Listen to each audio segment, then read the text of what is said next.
CPA Advanced Financial Management. Topic: Advanced Capital Budgeting. This is commitment of funds in long-term projects which are expected to yield benefits in the future.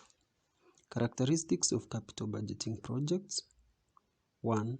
Long-term in nature. 2. Involve huge capital investments. Benefits are realized in the future. Risky projects and irreversible projects. Types of capital budgeting projects. Independent projects. Projects serving different purposes and therefore do not interfere with each other. Number 2. Dependent projects. Dependent projects depends on each other. Therefore, if one project is undertaken, the other projects also have to be undertaken. 3. Mutually exclusive projects.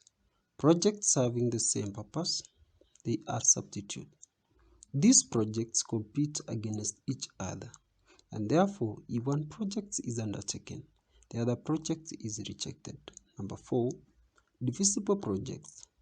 They are projects which can start generating inputs even before they are fully completed. Number 5. Indivisible projects. These are projects which can only generate inputs upon full completion. Project evaluation techniques.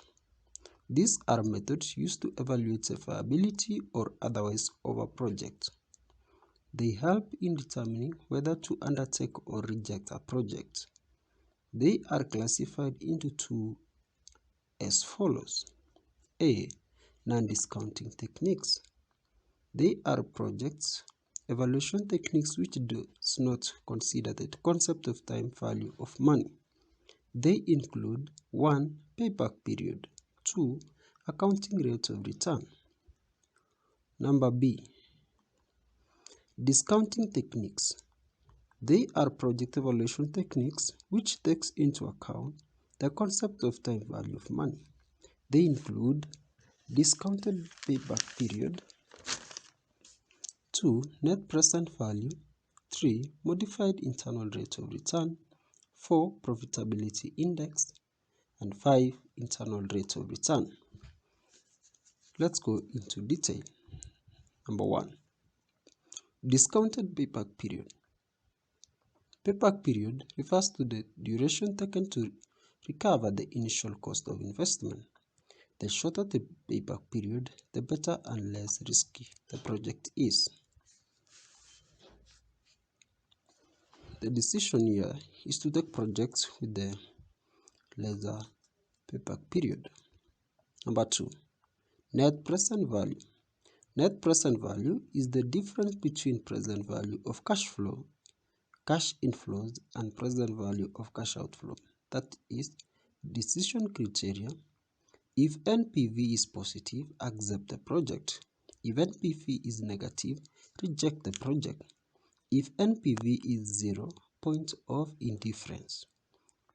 Note: in case of mutually exclusive projects, the higher the NPV, the better the project. Number 3. Modified internal rate of return. This is the required rate of return, assuming that the cash flows generated can be reinvested to earn more returns. Decision criteria is as follows. If modified rate of return is greater than cost of capital, accept the project. If modified rate of return is less than cost of capital, reject the project. If modified internal rate of return is equal to cost of capital, that is point of indifference. Then, in calculating the future values for modified internal rate of return, consider if it is a single amount or annuity.